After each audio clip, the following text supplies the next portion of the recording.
Good morning, Mike. How are you? I'm well. The signs of a worldwide financial meltdown are unmistakable. It's a very big call. You base it on what?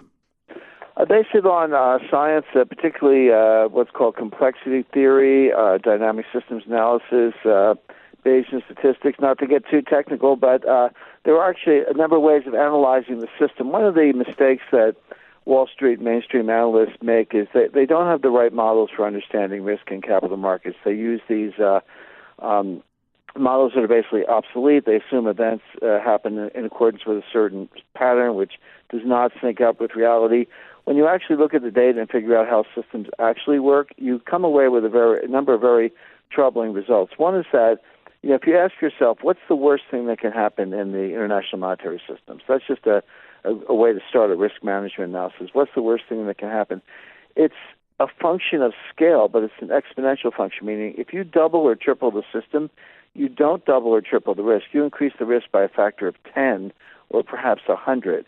If you talk to Jamie Dimon, the CEO of J.P. Morgan, he would say the risk doesn't go up at all because it's long, short, everything nets out. But first of all, the risk is in the gross, not the net. And secondly, it grows faster than the system itself. So we keep growing the system. We keep making it bigger. The next crisis will be worse than anything we've seen before, and we're completely unprepared. And when you say that, when is the next crisis, or we don't know?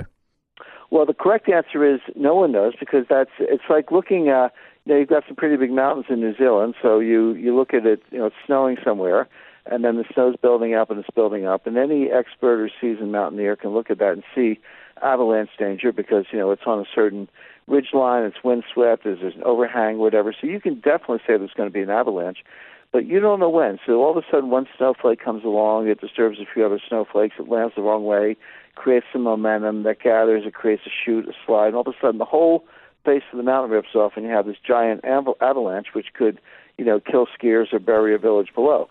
Who do you blame? I mean, do you blame the snowflake or do you blame the instability of the snowpack? Well, if it's not one snowflake, it's going to be another. People ask me all the time, what's the snowflake that's going to start the avalanche? I say, well, I can give you a list, but I don't know which one it'll be, and I don't know exactly when it will be, but I can tell you with a high degree of certainty that the system is unstable and it's going to come tumbling down.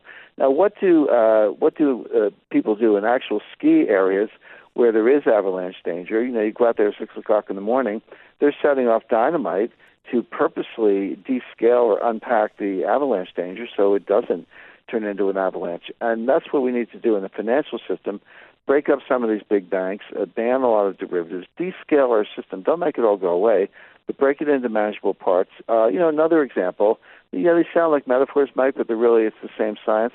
Imagine a vessel, a ship. How is a ship built? It has watertight compartments. So if you poke a hole in the vessel, one compartment will fill up, but the whole ship doesn't sink because they don't all fill up. But if you remove the compartments and it just had one big hull, sure enough, the ship would sink. So that's another example of break the system into smaller parts. Any one part could fail, sure, but it doesn't take down the entire system. We're doing the opposite. We have bigger banks, higher concentration of assets. We're doing everything wrong.